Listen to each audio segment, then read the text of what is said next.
Shoulder, इसका जो pen है वो लगभग एक ही कारण से होता है। जैसे नेक में गर्दन और जो शोल्डर है उनके बीच में जब दर्द होता है उसे हम नेक पेन कहते हैं। उसमें क्या है कि हमारे जितने भी टिश्यूज हैं उनमें हार्डनेस आ जाती है, चाहे उसका कारण स्पॉन्डिलाइसिस हो, आर्थराइटिस हो या सर्वाइकल हो, और उसकी वजह से हमारे सर में भी दर्द होता है। शोल्डर के बारे में बात करते हैं भाई, फ्रोजन शोल्डर यानी हमारे कंधों में जकड़न, इसको हम एडेसिव कैप्सुलिटीज भी कहते हैं। इसमें हमारे जो बोन और टिश्यू हैं, जो हमारे कंधों के बोन और टिश्यू हैं ये वाले, इनमें एडेशन यानी जुड़ाव आ जाता है, स्टिफनेस आ जाती है।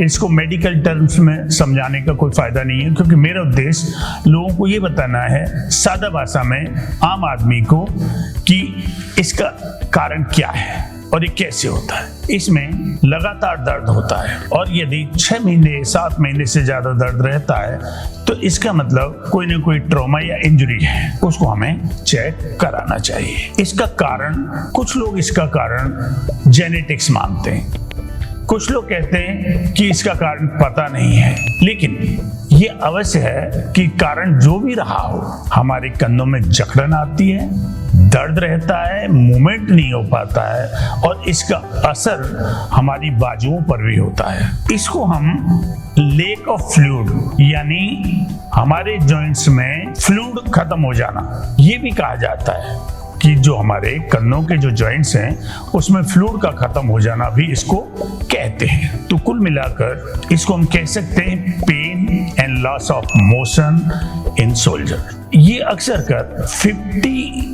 की उम्र के लोगों को ये अधिक होता है, उसमें फीमेल्स बहुत ज्यादा इससे अफेक्टेड होती है, क्योंकि जहाँ कैल्शियम की बात आती है या बोन्स की बात आती है वहां पर फीमेल्स ज्यादा प्रभावित होती हैं मेल्स की अपेक्षा है। हाँ, ये नहीं कि इसकी रिकवरी नहीं होती है, इसकी रिकवरी होती है, लेकिन बहुत धीरे धीरे, थोड़ा टाइम लेता है। इसमें हम होम्योपैथी मेडिसिन देते हैं और कई बार क्या है, इसके लिए हम तेल वगैरह का भी यूज करते हैं। हमें बहुत ज्यादा दर्द हो इस तरह का और बहुत परेशान हो तो मेरी एक रिक्वेस्ट है, आप पेन किलर्स जो होती हैं मेडिसिन्स वो ना खाएं। एकदम पानी की गर्म बोतल लें और उसके ऊपर कपड़ा लगाएं, कपड़े में लपेटें उसको और धीरे से कंधे के बीच में गर्दन के नीचे उसको रख लें।